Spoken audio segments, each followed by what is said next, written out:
इनसे बचना चाहिए। पहला है सवारी पे चढ़ करके भगवान के दर्शन करने जाना। अगर आप जा भी रहे हैं तो कम से कम 100 कदम पैदल चलें, इतनी दूर वाहन खड़ा कर दो और नंगे पैर वहां से जा। खड़ाऊं या पादुका पहनकर भगवान के मंदिर में दर्शन के लिए जाना यह अपराध है। हमें तो यही प्रार्थना करनी है कि सीढ़ियों के नीचे तो उतार दो जूता चप्पल। कुछ लोग तो ऐसे हैं कि टोके ना तो जूता चप्पल पहन के ही दर्शन कर ले, इतने सुकुमार तत्व हैं। कई ऐसे भगवान के मंदिर में सवारी में चढ़ करके जाना या खड़ाऊं पादुका पहन करके जाना यह निषेध है, यह अपराध है। दूसरा, रथ यात्रा, जन्माष्टमी, राधाष्टमी, रामनवमी अगर आप नहीं कर सकते, आप में सामर्थ्य नहीं, तो जहां उत्सव हो रहा हो वहां सम्मिलित हो जाना चाहिए। ये भागवतिक महान उत्सव है भगवान के प्रादुर्भाव के, उनमें सम्मिलित हो जाना चाहिए। अगर ऐसा नहीं तो यह भी अपराध के अंतर्गत आता है। तीसरा, भगवान के श्री विग्रह के दर्शन हुए पर आपने प्रणाम नहीं किया। जैसे ऐसे जहां हो इतना जरूर करो, चाहे जिस भगवान के हो, इसमें अनन्यता नहीं है। जैसे परिक्रमा लगाते थे, हनुमान जी की आरती हो रही, जय राधा वल्लभ लाल की, 1 मिनट रुके, उनकी आरती हो रही, महाभागवत है, सब संतों को प्रणाम करते हो, हनुमान जी को प्रणाम नहीं करोगे? हनुमान जी महाभागवत, उनको प्रणाम करने में तुम्हारी निष्ठा बदल जाएगी क्या? जय राधा वल्लभ लाल की आरती हो रही, उसी में दर्शन मेरे प्रभु इस रूप में विराजमान। तो जो भी देवालय, जो भी मंदिर अगर हमारी दृष्टि में गए तो ऐसे प्रणाम, उनसे बढ़कर थोड़ी हो। सब में हमारे प्रभु सर्वान वस्तुतया निरीक्ष परम स्वाराध्य बुद्धिर्मम, प्रभु के श्री मूर्ति के दर्शन करके प्रणाम न करना या जूठे मुंह अपवित्र अवस्था में प्रभु के दर्शन करने जाना। पवित्रता अगर नहीं रहेगी ना तो बुद्धि भ्रष्ट होती रहेगी, पक्का समझ लो। पवित्रता की बहुत जरूरत है। आजकल प्रायः पवित्रता का ज्ञान नहीं रखते हैं।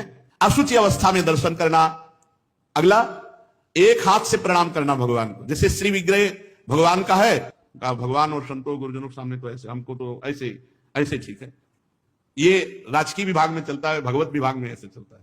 कर जोड़ करके भगवान को, गुरुदेव को, संतों को ऐसे हाथ जोड़कर, एक हाथ से भगवान को ऐसे नहीं किया जाता, प्रभु को ऐसे नहीं किया जाता। प्रभु के श्री विग्रह के सामने एक हाथ से प्रणाम करना या गुरु जी को, इतने सत्संग नहीं ना, तो प्राय आजकल के बच्चे प्रियता में दाहिने हाथ में मोबाइल होता है, बाएं हाथ से ऐसे करते हैं। रोज हमें होता है, हमें रोज होता है। और बाएं हाथ से जानते हो किसको किया जाता है? शत्रु को। जब किसी राजा के हाथ संधि कराने या गुप्तचर या दूत ऐसे, तो अब उस राजा को तो करना ही पड़ेगा, तो बाएं हाथ से करता था। तो वो समझ जाते थे शत्रु पक्ष का है, और वो वीर इतना कि गर्दन उतरा सकता है लेकिन दाहिने हाथ से सलूट नहीं कर सकता, क्योंकि शत्रु पक्ष का है तो बाएं हाथ से करेगा। एक हाथ से प्रणाम करना या बाएं हाथ से प्रणाम करना। आप सत्संग नहीं तो बेचारे नहीं जानते हैं। राधा राधा नहीं बोलेंगे, राधा राधा बोले तुम्हारी वाणी पवित्र, तुम्हारा जीवन पवित्र। हमें बहुत सुख मिलता है जब कोई रास्ते में जैसे राधा राधा, तो हम खड़े हो जाते हैं। राधा राधा राधा, आपका भी मंगल, हमारे कानों का भी मंगल, और हमारा हृदय गर्व में भरता है, मेरी महारानी जी का नाम लिया जा रहा है। परिक्रमा करते समय प्रभु के श्री विग्रह के सामने आकर के ना रुक करके प्रणाम करना और ऐसे घूमते रहना, यह भी अपराध है। परिक्रमा तो एक परिक्रमा की, सामने आए प्रणाम किया, फिर दूसरी की, फिर सामने आए प्रणाम किया। 4 परिक्रमा अपने प्रभु की होती है, हरिप्रिया जी की 4 परिक्रमा। और प्रभु के श्री विग्रह के सामने पैर पसार करके बैठना है। प्रायः जिनको सत्संग नहीं मिला वैसा, राधा वल्लभ जी में जैसे वो बारंडा है ना सामने, चौका से ऐसे बैठ के पैर ऐसे, अपराध है। प्रभु के सामने पैर लंबे करके या ऐसे पैर घुटनों में बांध करके बैठना। प्रभु के श्री विग्रह के सामने दोनों घुटनों को ऊंचा करके, उनको हाथ से लपेट करके, प्रभु के श्री विग्रह के सामने ऐसे ऐसे नहीं, या तो हाथ जोड़े खड़े रहो या ऐसे हाथ नीचे कर लो। मतलब एक सौम्य मुद्रा होनी चाहिए। यदि वहां खड़े हो वैसे उचित तो यह कि जितनी देर खड़े रहो, हाथ जोड़े खड़े रहो प्रभु के सामने। पर जिनको सत्संग नहीं मिला, जिनको ज्ञान नहीं, तो प्रायः वो ऐसे खड़े होते प्रभु के सामने। और प्रभु के सामने बैठ करके सोना यह अपराध है, इसमें पाप लगता है, मलिनता हो। जैसे सत्संग में सोना, प्रभु के सामने बैठे हुए सोना या स्वाध्याय करते हुए, भगवान के श्री विग्रह के सामने पाना। जैसे चरणामृत मिले तो साइड में हो गए, प्रसाद मिले तो साइड में हो गए, ऐसे नहीं वहीं सामने ही, प्रभु के सामने नहीं।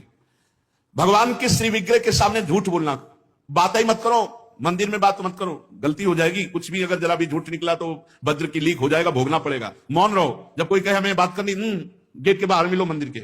अगर थोड़ी चूक भी हो जाएगी तो फिर दर्शन कर लेंगे आके, और इन्हीं के सामने झूठ बोल गए तो फिर क्या होगा? श्री भगवान के सामने जोर से बुलाना किसी को बिल्कुल नहीं। अगर वहां है तो बहुत सावधानी से बात की जाती है, धीरे से बात की जाती है, वो भी प्रभु संबंधी बात की जाती है।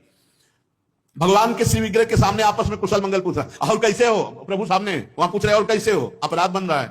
उनसे पूछो कैसे हो, उनसे बात करो, प्रभु से, प्रभु के पास आए, सही पूछो।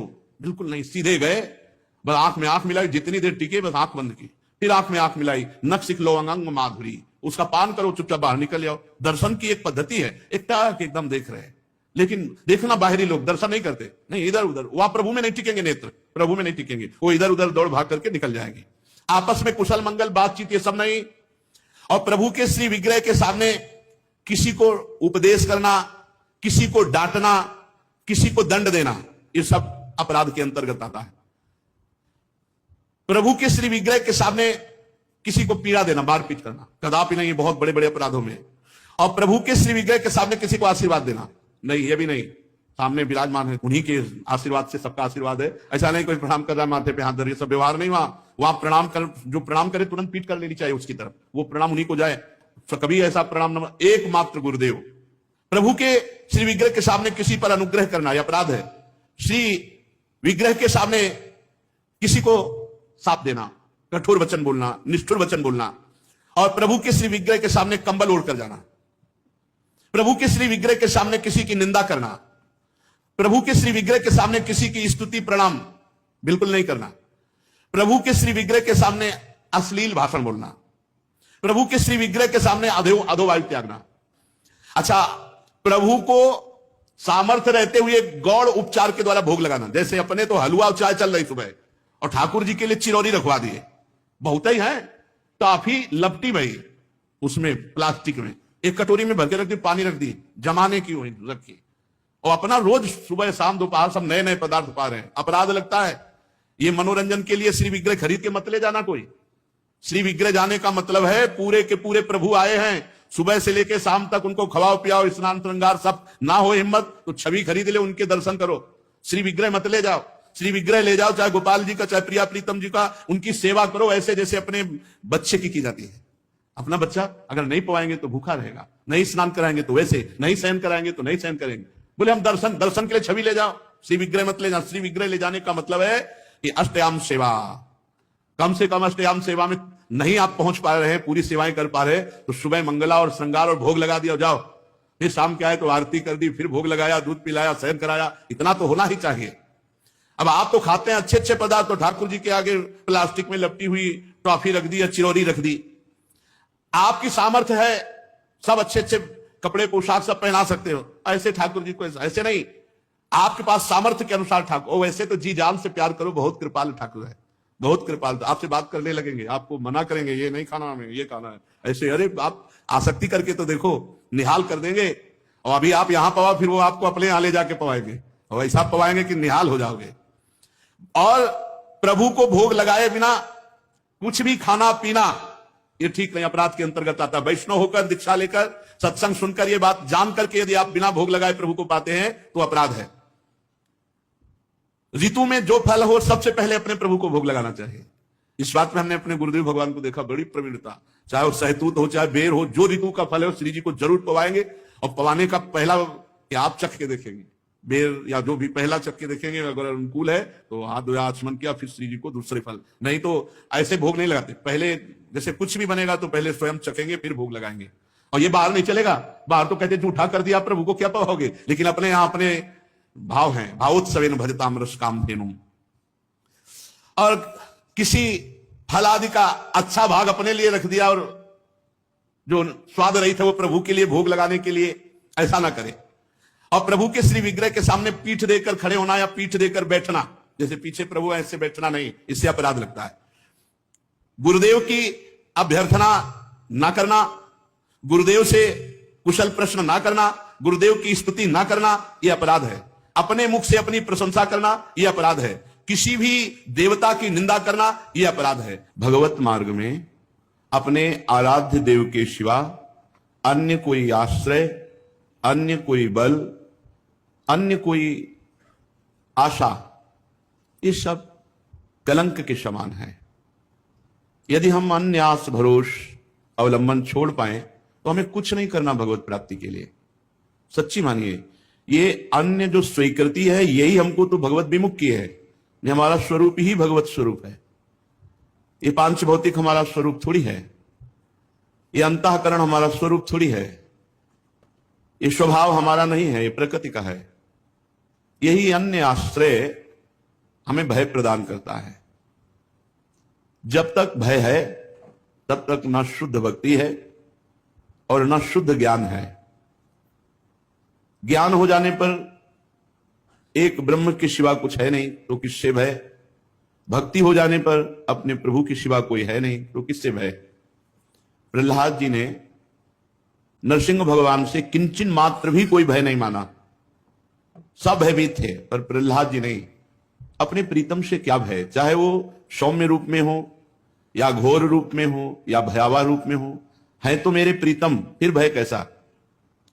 तो हमें जो भय, शोक, चिंता, अपने कल्याण की फिक्र, इसका मतलब है अभी भागवतिक बल जागृत नहीं हुआ, अन्य कोई बल है, अन्य कोई आश्रय है, अन्य में ये शरीर भी है, अन्य में शरीर की क्रियाएं भी हैं, अन्य में अंतःकरण है, अंतःकरण के संकल्प, निश्चय, चिंतन, स्वीकृति आदि, अन्य में स्वभाव भी है। ये मेरा नहीं है, मेरे तो सिर्फ प्रभु हैं और जो मेरा स्वरूप है वो प्रभु में ही है।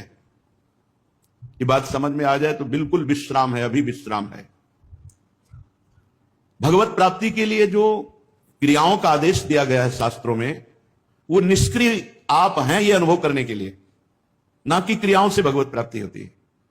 आपका स्वरूप निष्क्रिय है, आप निरंजन है, माया रहित है, यही अनुभव कराने के लिए सत्क्रियाएं की जाती हैं, क्योंकि सत्क्रिया निर्मलता प्रदान करती है। जहां अंतःकरण निर्मल हुआ, शांत हुआ, वहीं अपने स्वरूप का अनुभव होने लगता है। इसलिए अन्य बल तो छोड़ दीजिए, बस ये समझना है अन्य बल का मतलब किसी व्यक्ति, वस्तु, स्थान का नहीं, शरीर का भी नहीं, अपनी क्रियाओं का भी नहीं, अपनी सोच का भी नहीं। ये बात अगर समझ में आ रही हो तो बहुत शुद्ध शरणागति अभी हो जाए। हमारी क्रियाओं का क्या बल, कभी सत्क्रिया होती कभी असत क्रिया। हमारे अंतःकरण की सोच का क्या बल, कभी सत सोच होती कभी असत। हमारे स्वभाव का क्या, कभी सौम्य कभी क्रूर, कभी उदारता कभी कंजूसता, इसका क्या। हमें अपने प्रियाजू के स्वभाव, प्रियाजू के प्रभाव, प्रियाजू का बल, प्रियाजू का आश्रय, बस। फिर देख लो आप कैसा आनंद आता है। अभी ऊपर हम साधकों से कह रहे थे, प्रभु दिमाग को पकड़ लेते हैं, प्रभु अंतःकरण पर अधिकार कर लेते हैं, अपना अस्तित्व ही खत्म।